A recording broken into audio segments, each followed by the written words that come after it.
할렐루야. 오늘은 블레싱 가든 시리즈 설교 두 번째 시간으로 부모의 기능에 대해서 말씀을 듣는 시간들을 갖도록 하겠습니다. 저는 특별히 이번 이 블레싱 가든이라는 시리즈 설교를 들을 때 우리가 속한 가정에 대대적인 혁신이 필요함을 감지할 수 있다라고 생각을 합니다.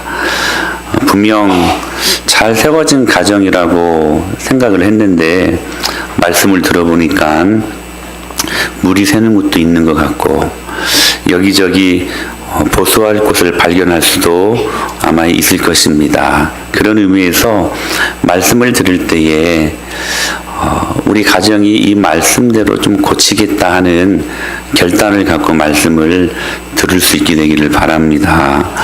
어떤 분들에게는 가정하면 따뜻하게 그 이미지가 다가오는 사람들도 있지만 또 어떤 사람들에게는 가정하면 쓰라린 아픔으로 기억되는 사람들도 있을 것입니다. 그러나 여기에 상관없이 우리 모두를 향한 회복의 말씀이니 이 말씀을 듣고 다시 한번 가정이 하나님의 은혜로 하나 되고 회복되는 은혜가 임하길 간절히 바랍니다.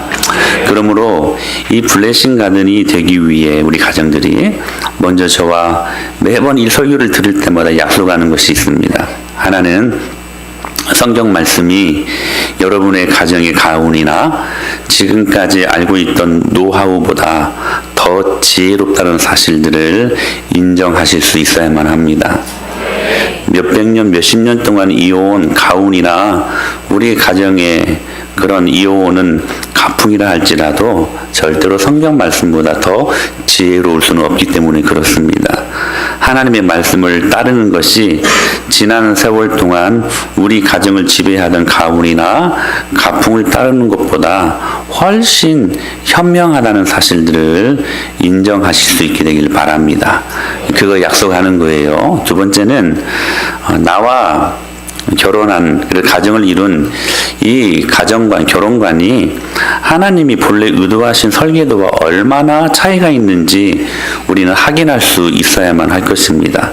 성경에 나타난 가정의 밑그림인 이 설교도를 확실하게 배워가지고 내 가정에 필요한 것이 있다면 내 손으로 고치겠습니다. 이런 결단이 있어야 된다는 거예요. 그리고 내 생각과 같으면 받아들이고 다르다고 해서 쉽게 거절해서는 안 됩니다. 최대한 성경에 가까운 그러한 가정의 밑그림을 제가 그려드리겠습니다. 여러분들이 이 말씀의 절대 진리임을 깨닫고 어떤 경우라도 편견을 가지고 우리가 취사 선택해서는 안 된다는 사실입니다.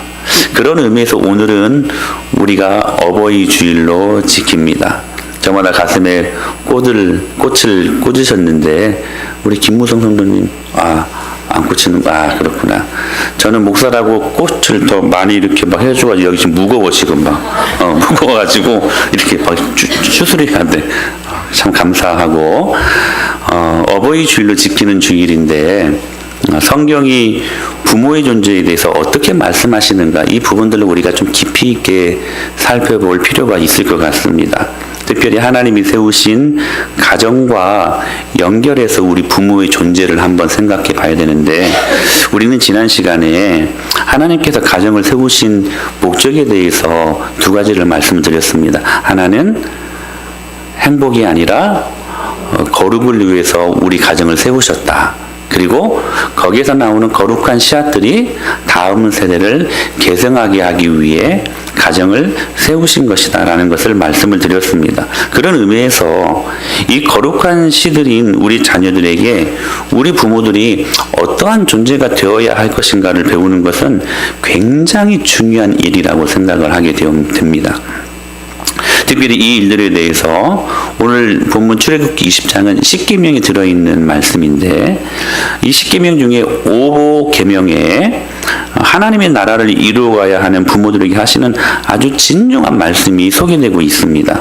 그런데 얼핏 보면 지금까지 우리는 이 말씀을 자녀들이 부모에게 효도해야 한다는 효도의 문제로 이 말씀을 지금까지 받았고 그렇게 했지만 그러나 그것을 포함한 진짜 의미가 이 500여 명에 담겨져 있음을 우리는 발견하게 될 것입니다. 한번 살펴보실까요? 여러분, 10계명은 우리가 이 땅을 살아가면서 하나님에 대해서나 그리고 또한 이 다른 사람들에 대해서 취해야 하는 바른 행동 지침서가 10계명입니다. 그래서 1계명에서부터 4계명까지는 하나님에 대해 우리가 지켜야 될 관계, 의무, 도리들에 대해서 말씀을 하고 있고 5계명에서부터 10계명까지는 다른 사람들에 대해 수평적으로 내 이웃들에 대해서 어떻게 해야 되는가 하는 부분들을 명령하시는 말씀입니다. 그런데 그 중에 특별히 5번째 계명은 인간에 대한 모든 의무와 그리고 올바른 행동을 압축해가지고 말씀하시는 계명입니다. 우리 다시 한번 읽어볼까요? 시작.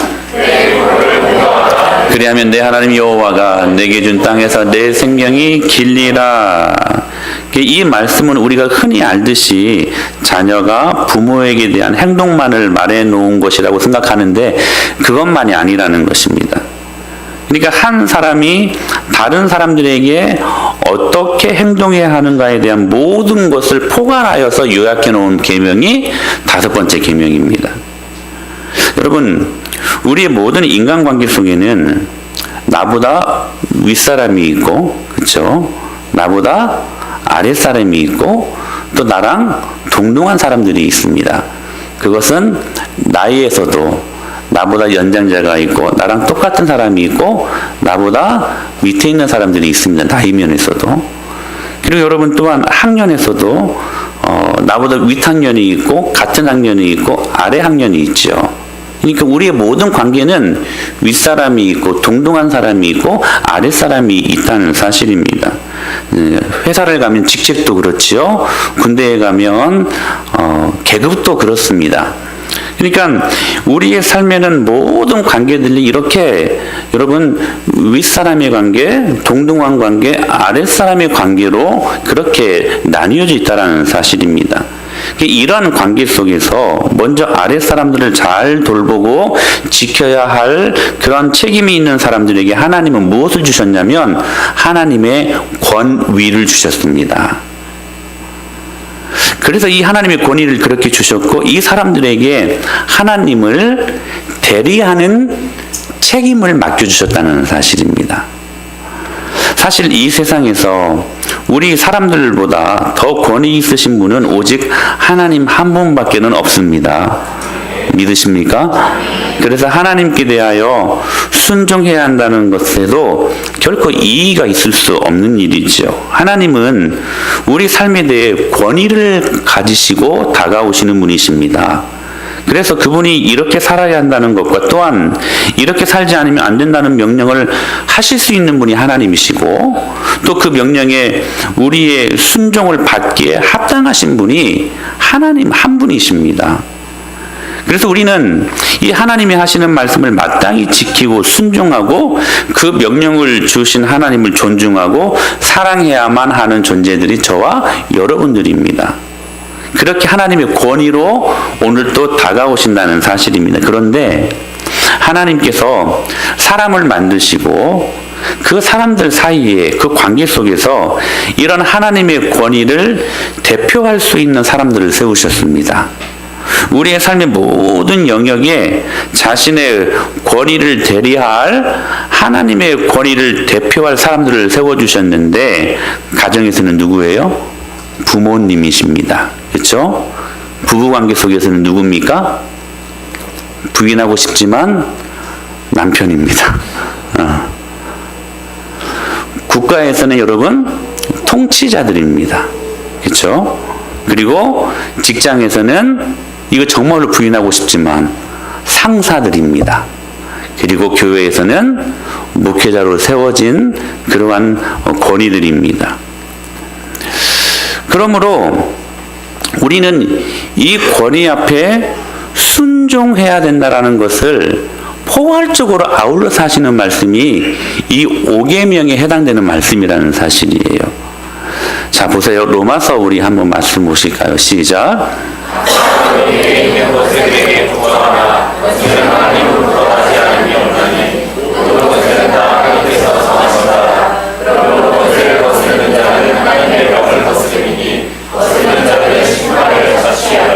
각 사람은 위에 있는 권세들에게 무엇하라? 복종하라 라고 말씀하십니다. 이게 권위를 말하면 체질적으로 알러지 반응을 일으키는 사람들이 있어요. 권위. 여러분, 모든 관계 속에서 권위가 없으면 여러분 무정부 상태가 되고 말아버립니다. 가정 안에서도 부모의 권위가 무너지면 그 가정은 여러분 좀 죄송합니다. 콩가루 됩니다. 그러니까 권위주의가 되어서는 안 되지. 권위는 너무나도 중요한 부분들이에요. 교회가 하나님의 말씀의 권위가 무너지면 여러분 그 교회는 그냥 4분, 5분 뭐 이렇게 무너질 수밖에 없습니다. 그러므로 오늘 우리가 이 권위에 대해서 말씀을 잘 들어야 되는데 성경은 뭐라고 말씀하시냐면 각 사람은 위에 있는 권세들에게 복종하라고 말씀을 하세요. 자, 보십시오. 여러분, 그러므로 이 말씀이 있기 때문에 가정에서, 직장에서, 그리고 사회에서, 교회에서 우리는 그 위에 있는 사람들의 말에 순종하고 복종해야 될 필요가 있다는 사실입니다. 분명한 근거를 갖고 있는 말씀이지요. 그런데 자 보세요. 만일 우리가 하나님께서 세우신 이 권위자에게 순종하기를 거부하는 것은 그런 의미에서 누구의 권위에 도전하는 겁니까? 하나님의 권위에 도전하는 거예요. 여러분, 우리 자녀들이 애들을 잘 들어라. 엄마 아빠 말에 불순종하고 그 말을 가볍게 듣고 그 부모님을 조롱하게 되면 그것은 엄마 아빠의 권위에 도전하는 것이 아니라 하나님께 도전하는 행위가 된다는 사실이에요. 하나님의 권위에 도전하는 사람이 하나님이 여러분 그 인생을 축복하시겠습니까? 그러한 관계를 갖고 있다는 사실이죠. 그래서 이 5계명은 단순한 효도의 문제가 아니라 하나님 자신에 대한, 그리고 하나님의 권위에 대한, 그리고 하나님이 세우신 분명한 이 질서에 대한 우리의 태도가 어떠해야 하는지에 대한 분명한 것을 말씀하고 있는 계명이라는 것입니다. 그러므로 이 5계명은 넓은 의미로서의 이 모든 관계를 다 아우르는 포괄적인 계명이라는 거예요.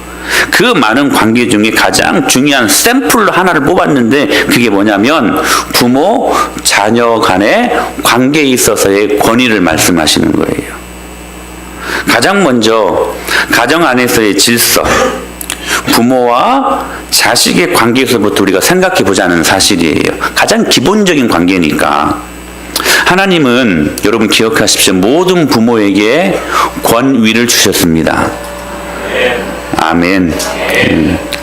부모는 가정에서 하나님의 대리자가 되어 하나님이 주신 권위를 가지고 자녀들이 병들지 않고 자녀들이 악에 빠지지 아니하도록 자녀들을 잘 보호해야 하는 여러분 책임이 있는 존재들이라는 것입니다. 그러므로 부모는 여러분 자녀들을 절대로 방치해 두면 안 됩니다. 그냥 알아서 잘 자라겠지 천만의 말씀을요. 그뿐 아니라 자녀를 잘 양육해야만 합니다. 그래서 자녀를 잘 양육하여 하나님을 잘 믿는 사람 되도록, 그리고 이 사람들이 사회에서 나가서 바른 인간관계를 맺고 원만한 관계를 통해 그에게 있었던 재능과 필요한 것들을 가지고 재능이 꽃피고 자녀가 가지고 있는 것들을 사회에서 잘 활용하여 세상을 잘 섬길 수 있는 사람으로 양육할 수 있는 책임이 누구에게 있는 거예요? 부모에게 있는 거라는 사실입니다. 즉 하나님께서 부모에게 주신 권위를 주신 것은 자기 권위 아래에 있는 자녀들을 잘 돌보고 잘 보호하라고, 그리고 이 권위를 잘 순종하며 행사하게 되면 그 권위 아래에 있는 우리 자녀들에게서 나중에 존중과 순종을 받게 되어 있다는 사실입니다. 그러니까 여러분, 이것은 하지 않고 공경과 순종만 받으려고 하면 돼요, 안 돼요? 우리 부모님들 안 된다는 것입니다. 그러므로 오늘 제2 5계명 내 부모를 공경하라, 이 말씀은 내 자녀들이 부모를 잘 공경할 수 있도록 하나님이 부여하신 이 부모라는 이 권위로 가정에서 자녀 교육 잘 하라고 하시는 말씀을 전제로 하는 말씀이라는 것입니다. 물론 자녀들이 부모들을 공경하고 잘 봉양하고 잘 순종하는 것, 이거 여러분 포함되는 말씀입니다. 그러나 이 말씀 이전에 무엇이 전제되고 있냐면, 이렇게 자녀들로부터 공경받고 순종을 경험하기 위해 너희들이 부모라는 그 권위를 갖고 내 자녀들 잘 가르쳐야 된다. 이것을 전제로 하는 말씀이 제2 5계명이라는 사실입니다. 그러므로 하나님이 주신 이 부모라는 권위는 다음과 같은 세 가지 기능이 있습니다. 여러분 잘 한번 살펴보시기를 바랍니다. 첫째로 교사로서의 기능이 있습니다. 무슨 기능이요? 교사. 가정은 여러분 학교 같은 곳이고 동시에 그 부모가 교사가 되는 곳입니다. 이게 가정입니다. 그래서 여러분 자녀를 잘 가르치는 것이 부모에게 주어진 첫 번째 책임이라는 사실이에요. 아이고, 가르치는 건 뭐 학교 선생님이나 하는 것이지 부모가 뭘 가르치나. 그냥 학교 다닐 수 있도록 그냥 돈 벌어주고 잘 먹여주고 입혀주고 학교 결석하지 아니하도록 그냥 아침에 잘 깨워주고 학원 보내고 학교 잘 보내면 된다라고 생각하는데, 여러분 하나님께서는 부모에게 꼭 기억하십시오. 그 가정에, 학교 같은 가정에 최초의 교사로 여러 부모님들을 불러주셨다는 사실입니다. 그래서 자녀를 하나님의 말씀으로 하나님 자녀답게 가르치라고 우리에게 그 자녀들을 맡겨주셨다는 사실입니다. 신명기 6장 4절로 9절 말씀을 읽어볼까요? 시작.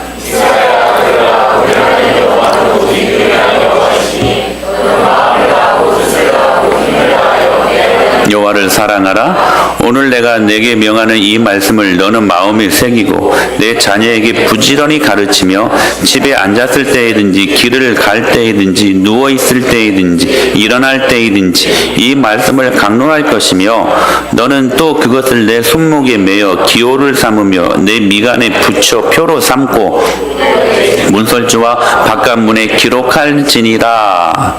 여러분 이스라엘 백성들에게 있어서, 자녀들에게 있어서 그들에게 최초의 교사는 그들의 부모였습니다. 하나님의 말씀을 끊임없이 가르쳤던 교사로서의 책임감을 그들이 다했기 때문에, 여러분 지금도 세계 최고의 교육이 유대인들의 교육 아닙니까? 그래서 여러분 모든 부모는 그냥 자식을 낳고 방치하면 안 돼요. 여러분 자식을 낳고 난 다음부터 우리 모든 부모님들은 다 교사가 되어야만 합니다. 그것도 최초의 교사로 내 자녀를 교육해야 한다는 사실입니다. 인간이 인간으로 살아가는 데 필요한 기본적인, 가장 기본적인 인간관계와 그리고 건강수칙을 부모가 가르쳐야 돼요.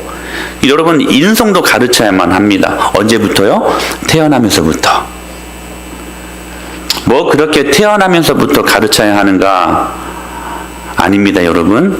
왜냐하면 사람은 아무것도 가르치지 않고 그냥 내버려 두면 그냥 천사처럼 하나님 잘 섬기고 알아서 부모 공경하고 알아서 형제 우애하고 알아서 골고루 먹고 알아서 인사 잘하고 하는 존재가 아니기 때문에 그렇습니다.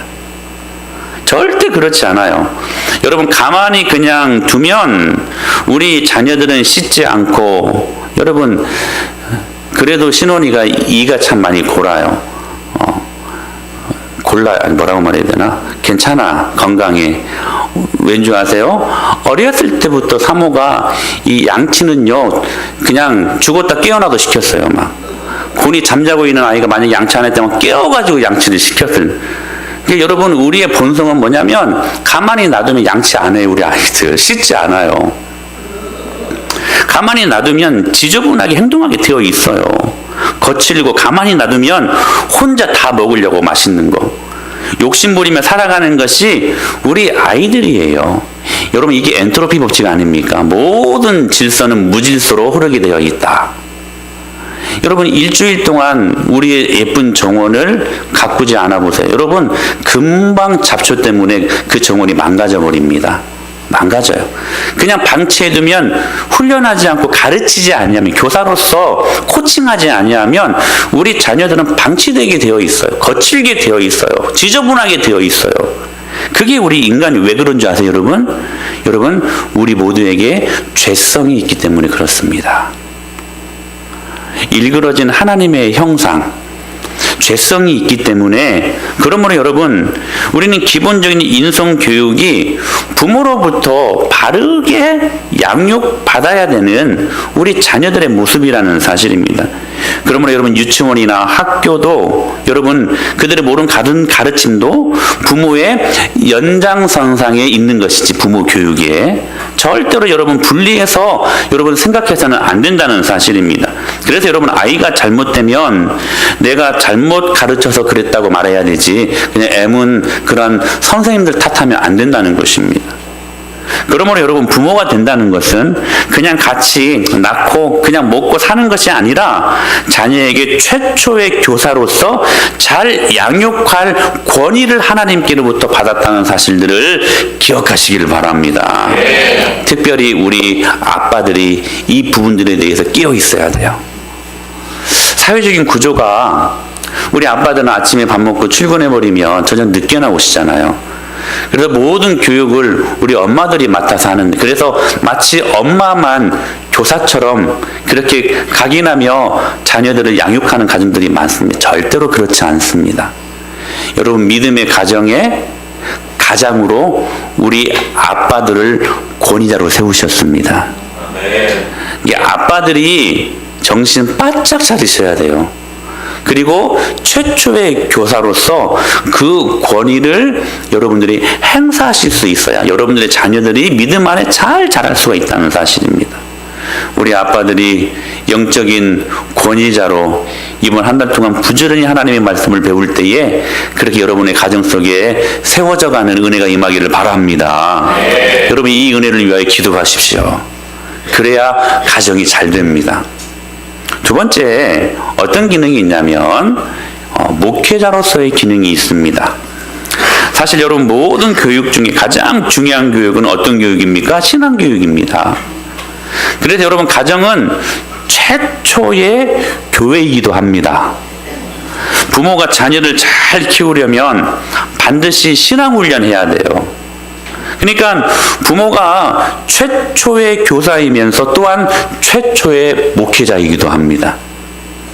부모가 자녀를 잘 가르친다는 것이 여러분 손발 잘 씻고 골고루 먹고 충치 없고 인사 잘하고 또는 영어 잘 가르쳐서 영어 회화 잘하는 것 등등 뭐 이런 것들도 굉장히 중요한 일이겠지만 그러나 가장 중요한 것은 우리 자녀들이 어떻게 하나님을 평생 모시고 사는 사람이 될 것인가, 어떻게 하면 하나님을 평생 사랑하고 순종하면서 하나님과 바른 관계를 맺고 그렇게 멋진 신앙인으로 그렇게 살 것인지를 가르칠 책임을 하나님께로부터 우리 부모님들이 부여받았다는 사실입니다. 그러므로 부모가 자녀를 교육한다고 할 때 돈 싸들고 다 따라다니면서 좋은 학원 보내면서 피아노 잘 치게 하고 그림 잘 그리게 하고 수영도 열심히 하게 하고 뭐 영어, 중국어, 일본어 다 잘하는 자녀로 만드는 게 자녀 교육을 잘하는 것이 아니라는 것입니다. 기억하십시오. 하나님은 우리 자녀들에게 결코 한 번도 부자 되라고 말씀하시지 않았습니다. 우리 자녀들이 부자 되기를 원하시잖아요. 잘 살기를 원하시잖아요. 누구든지 자식을 낳게 되면 반드시 부모는 그 가정에서 그러므로 여러분 목회자의 역할을 감당해야 된다는 사실입니다. 우리가 세상에서 돈 많은 부자든 돈이 없는 가난한 사람이든 많이 배웠든 배우지 못했든 높은 자리에 있든 낮은 자리에 있든 여러분 하나님은 그런 데 관심 절대로 없습니다. 우리가 관심이 많아서 그렇지 하나님은 절대로 우리 자녀들이 그런 것에 관심을 두는 분이 아니시라는 사실이에요. 오직 하나님의 관심은 우리 자녀들이 얼마만큼 하나님 잘 믿고, 할렐루야, 하나님 사랑할 줄 알고, 작은 것 앞에서도 감사할 줄 알고, 하나님께 순종 잘하는, 하나님과의 관계가 좋은 사람이 되는 것밖에는 하나님 관심밖에는 그 외에는 없습니다. 여러분, 이것이 시편 1편 3절에서 말씀하시는 성공, 형통의 바른 의미예요. 같이 말씀 보실까요? 시작. 그는 시냇가에 심은 나무가 철을 따라 열매를 맺으며 그 잎사귀가 마르지 아니함 같으니 그가 하는 모든 일이 다 형통하리로다. 여러분, 여기서 말씀하는 형통이 succeed라는 말입니다. 무슨 말이에요? 성공이라는 말입니다.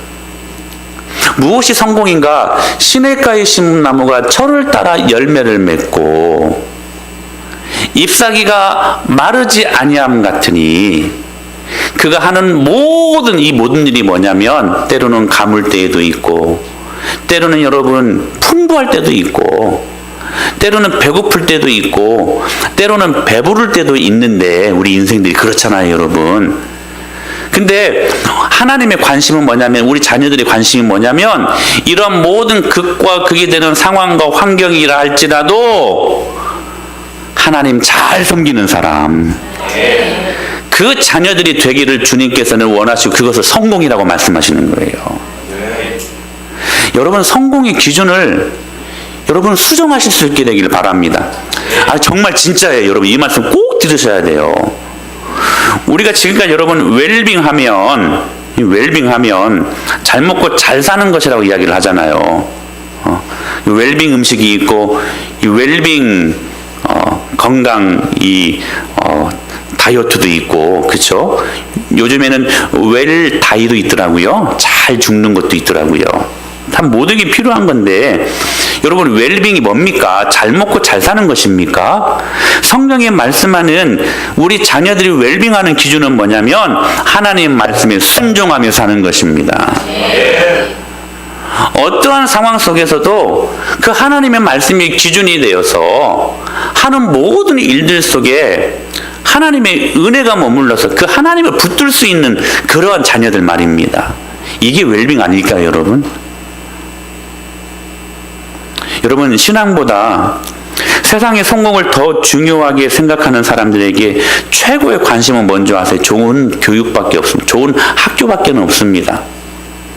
이유는 그 좋은 학교가 월급 많이 주는 직장에 갈 수 있다고 생각하는 사람들이 적지 않게 많아요. 아니, 이 부분들에 대해서 여러분 잘 기억하세요. 예수 안 믿는 사람들은 충분히 이렇게 생각할 수 있는 사람들입니다. 그들에게 뭐라고 말하는 게 아니에요. 그들은 그들의 가치관이 그러기 때문에 충분히 여러분 그렇게 생각할 수 있는 사람들입니다. 그러나 중요한 것은 저와 여러분들이 그렇게 생각하면 안 된다는 거예요. 신앙보다 세상의 성공을 더 중요하게 생각하는 사람들. 여러분은 여러분의 가정에 하나님이 허락하신 그 자녀들에게 최초의 목회자로 부르심 받은 목회자라는 권위를 받은 사람들임을 믿으시길 바랍니다.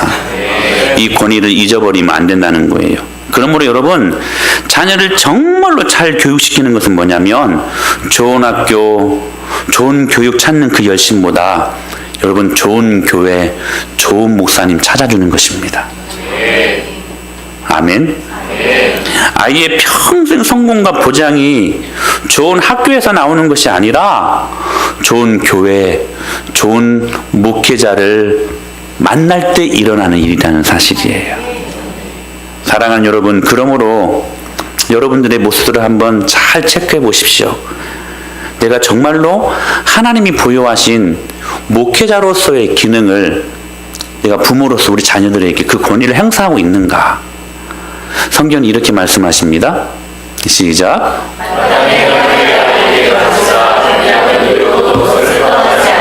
할렐루야. 마땅히 행할 길을, 하나님의 말씀을 아이에게 어려서부터 목회자의 기능을 갖고 그것을 가르치라는 거예요. 그리하면 늙어도 그것을 떠나지 아니하리라. 할렐루야. 여러분, 이게 가장 여러분 축복 귀한 축복 아닙니까? 저는 여러분 뭐가 가장 인생에 있어서 큰 저주일까? 이런 걸 한 번씩 생각을 해봐요. 뭘까요, 여러분? 내 대에서 이 복음의 대가 끊겨지는 건 여러분 정말로 저주스러운 일 아닙니까? 내가 자녀들 교육 잘못해가지고, 내가 자녀들 목회자로서 자녀들을 말씀으로 가르치지 못해가지고 이 아이들이 여러분 이 복음을 계승하지 못하고 다음 세대를 경험하지 못하고 여러분 이 복음의 대가 내 대에서 끊겨진다는 거, 이건 정말로 여러분 부모로서 나중에 하늘나라 가면 이건 여러분 정말로 책망받을 일입니다. 사랑하는 여러분, 마땅히 행할 길을 아이들에게 목회자의 기능으로 자녀들에게 가르치십시오. 그리하면 이 아이들이 늙어도 그것을 떠나지 않습니다. 저는 이 말씀을 믿습니다. 얘들아, 너희들이 나중에 결혼해서 가정을 이루고 부모가 될 때 필요한 말씀들이야. 너희들이 여러분 이 말씀을 미리 듣는 건 정말로 여러분 축복된 일이에요. 잘 들어야 돼요. 자, 그리고 다음 말씀 시작. 또 어려서부터 능히 너로 하여금 그리스도 예수 안에 있는 믿음으로 말미암아 구원에 이르는 지혜가, 여러분 모든 자녀의 구원은 여러분 부모의 신앙교육으로 일어납니다.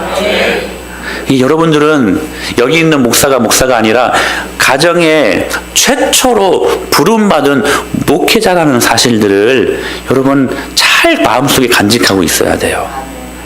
여러분의 Will my children go to heaven? 내 자녀가 천국 갈 수 있을까? 여러분 어려서부터 성경을 가르치십시오. 목회자의 기능으로 여러분이 허락하신 그 권위를 사용하십시오. 그때 여러분 이 성경은 능히 그 믿음으로 말미암아 구원에 이르는 지혜가 되게 하신대요. 여러분들의 그 목회자로서의 기능을 발휘하는 가르침이 여러분 자녀들의 구원을 결정짓는다는 사실입니다. 할렐루야. 세상의 여러 지식과 정보를 잘 익혀주려고 하는 그 열심보다 자녀에게 성경을 잘 가르쳐서 성경에 대한 박사가 되게끔 만들어줘야 돼요. 사랑하는 여러분, 그러기 위해 여러분들이 성경 박사가 되어야만 합니다. 세 번째, 부모의 권위로서 주시는 그 기능은 뭐냐면 통치자로서의 기능입니다. 여러분 저를 보세요. 사람과 사람 사이에 모두가 함께 공존하면서 잘 살 수 있으려면 뭐가 필요해요? 법이 필요합니다. 그렇죠? 그리고 그 법을 따르는 사람과 그 법을 집행하는 사람이 동시에 필요하지요. 그러니까 이 관계가 가정에서 이루어져야 된다는 사실입니다. 그러므로 여러분 자녀가 태어나는 순간 여러분은 자녀에게 대통령이 되는 거예요. 대통령이. 자녀를 백성으로 삼고 그리고 부모가 대통령이 되어서 그 자녀를 통치해야 된다는 사실입니다. 여러분 자녀가 부모의 통치 아래 잘 순복할 수 있도록 부모가 하나님의 말씀이라는 그 법에 따라 잘 순복할 수 있도록, 그리고 그 법을 어길 때는 가차없이 통치자가 되어 재판관이 되어가지고 처벌할 수 있는 부모 아래서 교육받는 그 자녀가 비로소 여러분 하나님의 권위에도 순복할 수 있고 순종할 수 있는 자녀가 되는 것입니다. 이러한 자녀들이 성립될까요? 엄마 아빠 말에는 지긋지긋하게 순종하지 않고 불순종하고 엄마 아빠의 마음을 힘들게 하는 사람이 하나님 말씀에는 잘 순종하는 사람이 될 수 있을까? 얘들아, 없다는 거예요. 없다는 거예요. 그러니까 자녀가 쓸데없이 때로는 욕심을 부리고 고집을 피울 때 부모는 대통령이니까 법을 정해가지고 하나님의 말씀으로 단호히 그 법을 따라서 자녀의 욕심과 그 고집을 꺾고 절제하는 그 자녀들로 양육해야 된다는 사실입니다. 여러분 이것이 부모의 사명이라는 거예요. 간혹 이게 거꾸로 되는 가정들이 있어요. 가정에서 법을 누가 만들어요? 부모가 만들어야 되는데 자녀가 만들어. 그 자녀가 그 법을 만들어 가지고 자녀가 때로는 부모를 다스리는 경우가 있다는 사실이에요. 자녀가 요청하는 거 안 된다고 말 못하고 해달라는 거 다 해주고, 혹 그것이 자녀들에게 분명히 해가 되는 줄 알면서도 당장 힘드니까 또 울면 무조건 해주는 부모들이 굉장히 많다는 사실이에요. 안 된다고 했다가도 울면 해주는 부모들이 많습니다. 제가 그랬거든요. 제가. 사모는 가차 없어요. 근데 신혼이가 이렇게 징징거리고 좀 이렇게 보채면 저는 그것을 막 들어주는 성격이에요. 여러분 힘들 때 저를 찾아오십시오. 그리고 보채시기를 바랍니다. 그러면 다 해결해 줍니다. 그러니까 안 된다고 했다가도 울면 해주는 부모들이 너무 많다는 거예요. 그때 여러분 자녀들이 좋아하는 줄 알죠? 아니에요. 속으로 뭐라고 생각하냐면, 여러분 그 부모들을 보면서 내가 무엇을 믿고 저 부모를 따라갔지? 그 마음을 갖게 된다는 거예요.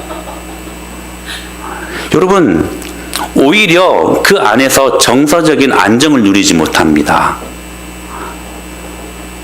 하나님이 위임하신 통치자로서의 부모의 권위를 상실한 부모가 얼마나 많은지 몰라요.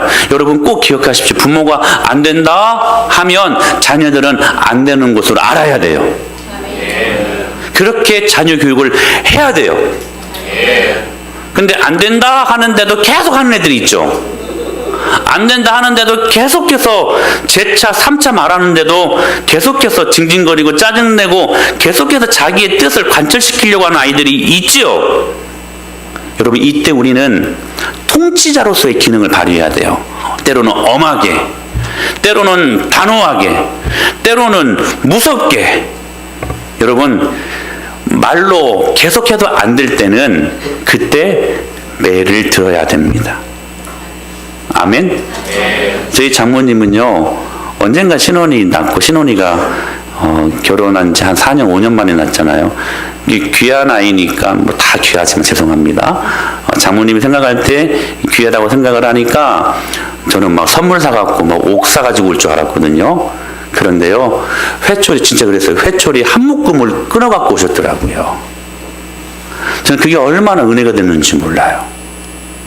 여러분, 우리 아이들은요, 말로 해서 안 되는 아이들입니다. 아멘이죠? 예. 혜인아? 엄마가 아니란다. 아멘이란다. 여러분 보세요. 아이들에게 한 번 말해서 안 되잖아요. 2번 말해도 안 되잖아요. 3번 말해도 안 되잖아요. 4번 말해도 안 되잖아요. 계속 말로만 하는 부모들이 있어요. 말로 해서 안 되면 성경은 말씀하셔요. 매를 들어야 된다. 왜냐하면 말로 해서 안 되는 존재가 저와 여러분들이기 때문에 그래요.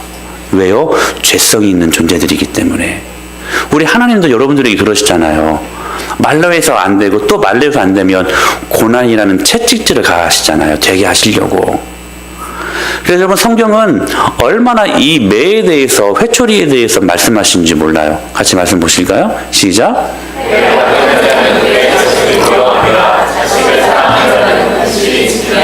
여러분 이 말씀을 잘 가슴판에 새기시기를 바랍니다. 여러분들의 자녀를 정말로 사랑하는 것이 뭔가? 매를 드는 거래요. 분명히 말씀하셨잖아요. 매를 아끼는 자는 그의 자식을 미워하는 거래요. 미워하는 거래요. 여러분 성경 말씀에 보면 이거 조금만 잘못 해석하면 이거 아동학대야, 아동학대. 네. 근데 여러분 말씀이 분명하게 우리들에게 명확히 말씀하시거든요. 매를 아끼는 자는 그의 자식을 미워하는 거래요. 오히려 매를 아끼지 아니하는 것이 그 자녀를 사랑하는 거래요. 제가 그래서 오늘 일부 예배 때 물었어요. 너희들 잘못하고 있으면 엄마 아빠한테 맞은 적 있냐 그랬더니 하 모 양이 맞은 적이 있대요. 그랬더니 뭘로 맞았냐 그랬더니 손으로 맞았대, 손으로. 그러면서 손으로 여기를 때렸대. 그래서 입이 이렇게 분 적이 있어가지고 오히려 더 짜증났었다고. 여러분, 자녀들을 때릴 때 손으로 때리면 안 됩니다. 저도 우리 신우리 손으로 때릴 때 많았거든요. 왜냐하면 야구방망이를 들었거든요. 야구방망이 말이 그렇지 우리 아이들이 그 스펀지 야구방망이 있잖아요. 그걸로 때리면 아프진 않고 소리만 크게 나요. 어렸을 때 그걸로 겁주려고 그랬는데 이제 조금 단단한 맴매로 때리려고 했더니 안 맞을, 그러니까 손이 나갔지. 예? 근데 여러분, 손으로 때리면 안 됩니다. 예? 여러분, 회초리로 때려요. 회초리로. 그러니까 매를 아끼는 자는 그의 자식을 미워하는, 여러분, 말로 안 될 때 때리고 싶을 때 있잖아요. 그때 복음으로 직면해야 된다라는 거예요. 자녀들 향하여서. 또 다음 말씀이 있어요. 계속 나와요. 시작. 내가 내 아들들에게 희망이 있으 그를 징계하되 죽일 마음은 두지 말지. 사랑하는 마음으로 매를 드는 것은 여러분, 근데 죽이고 싶을 때 있지만이 그런 마음으로 때리면 이건 자녀들을 노엽게 하는 거고, 정말 그 순간에도 마음을 다스리고 사랑하는 마음으로 이 아이가 계속해서 이러한 습관을 갖고 자라게 되면 사회에 나가서도 바르게 행동하지 못할 것이고 하나님께로부터도 절대로 축복받는 그 아들이, 자녀들이 되지 않을 거라는 확신이 들 때에는 매를 들어야 된다는 거예요. 또 말씀하세요. 시작.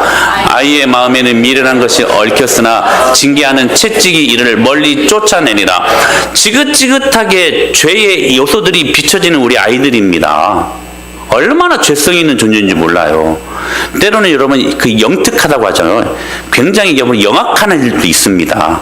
그런데요, 성경이 분명히 이 아이들의 정체성에 대해서 말씀하시잖아요. 아이의 마음에는 미련한 것이 얽혀 있대요. 복잡하게 얽혀 있대요. 단순한 아이들이 아니에요, 여러분. 그래서 여러분, 아이들은 어렸을 때부터 여러분 죄악으로 관영하고 생각하는 것들마다 죄악 덩어리라는 것을 성경은 명확하게 말씀하시거든요. 제가 계속 말씀드리지만 이 예쁜 아이들이 여러분 천사들이 아닙니다. 귀여운 죄인들입니다.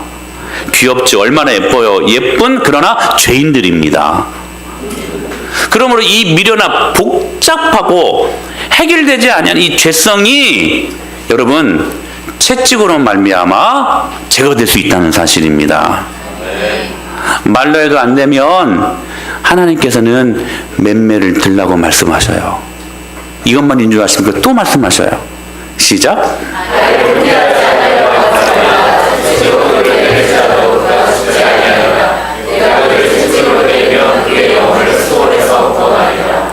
여러분, 제가 신혼이를 막 때리려고 하잖아요. 그러면 죽으려고 그래. 죽으려고 아파가지고.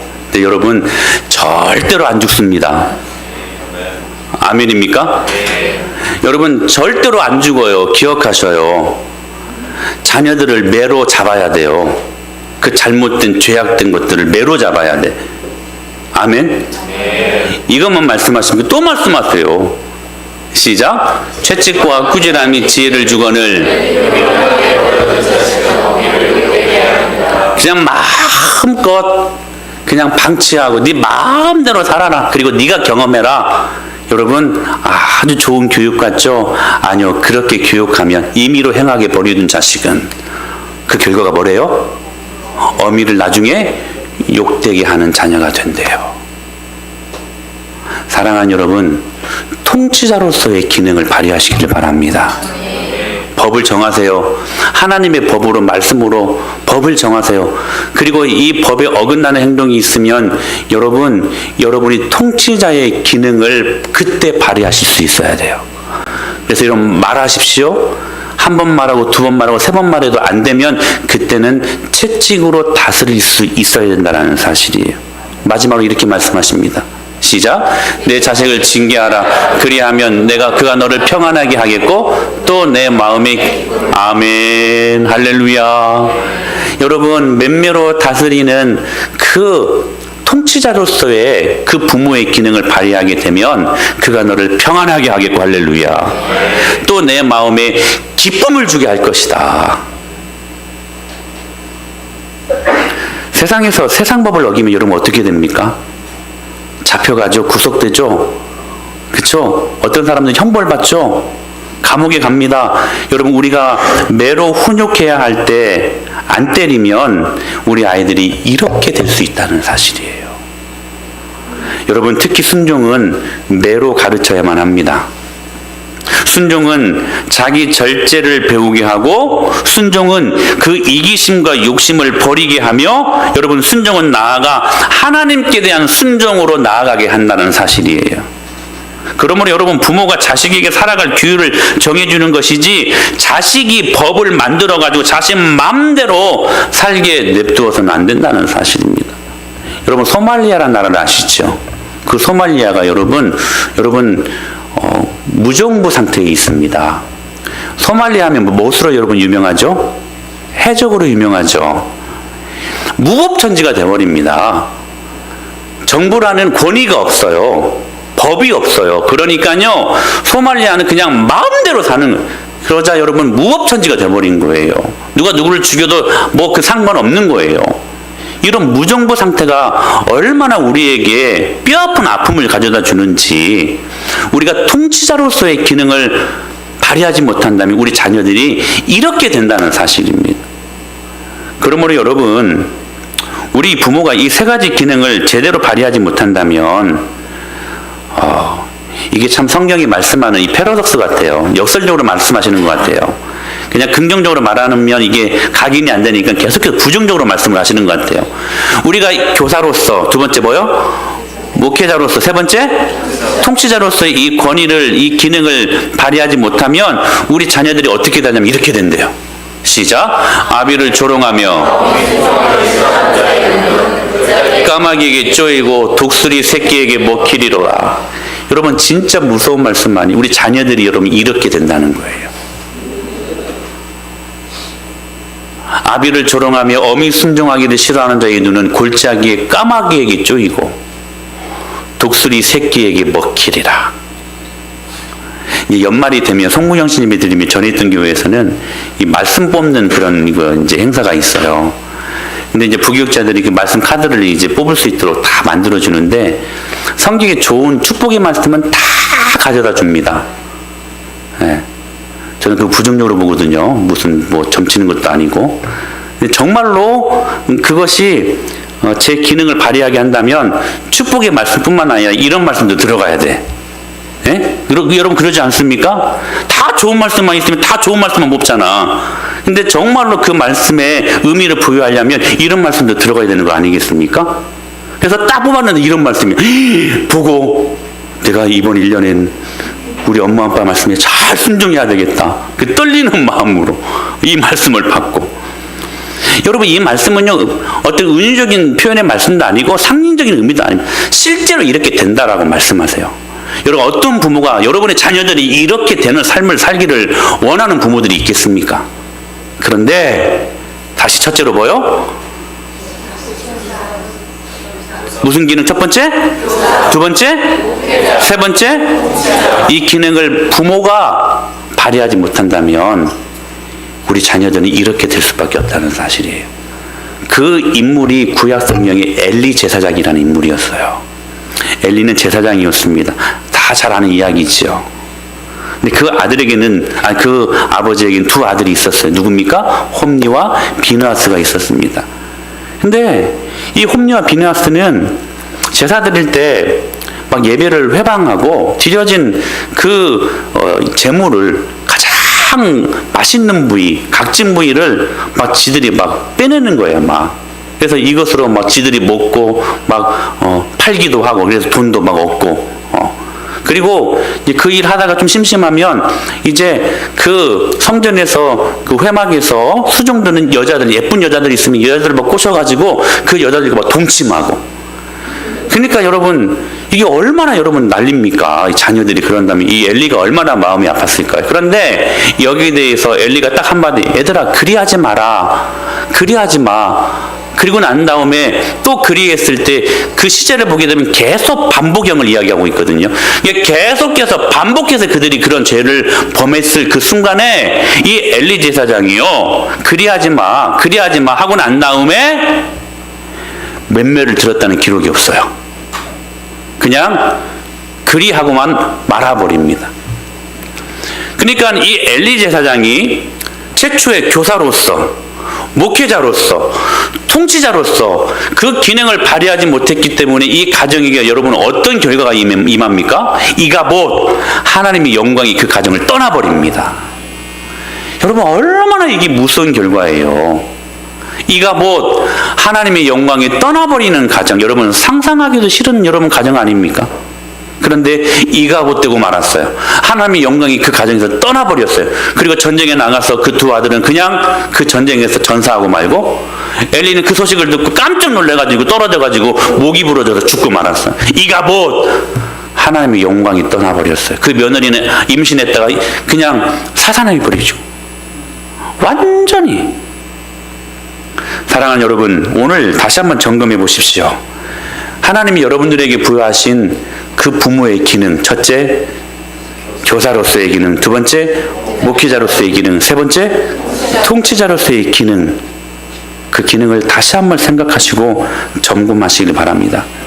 이렇게 설교를 하면 이제 다 키운 우리 부모님들은 마음이 답답함이 있어. 조금 일찍 알았더라면, 그쵸? 근데 여러분 기억하십시오. 절대로 늦은 건 아닙니다. 왜 이 말씀을 하게 하셨을까요, 하나님이? 약 올리려고? 아니요. 지금부터 해도 여러분 늦은 거 아닙니다. 여러분 지금부터 기도부터 시작하십시오. 어거스틴이 방황할 때 그의 어머니 모니카는 기도했어요.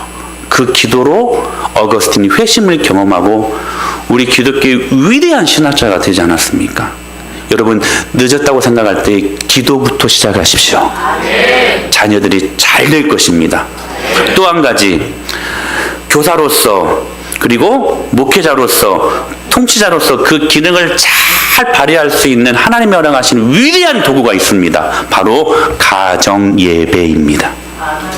저는 여러분들이 이번 5월달을 맞이해 이 블레싱 가든 이 시리즈 설교를 들으면서 여러분 가정 안에 가정 예배가 회복될 수 있게 되길 축복합니다. 가정 예배를 시작하십시오. 가정 예배를 통하여 여러분의 가정이 놀랍게 회복될 것입니다. 그래서 여러분들이, 저는 이루고 싶어요. 어떤 가정은 날마다 드리는 가정들이 있는데 그 힘들어요, 솔직히. 근데 일주일에 딱 하루를 정하시고 가정 예배를 드리십시오.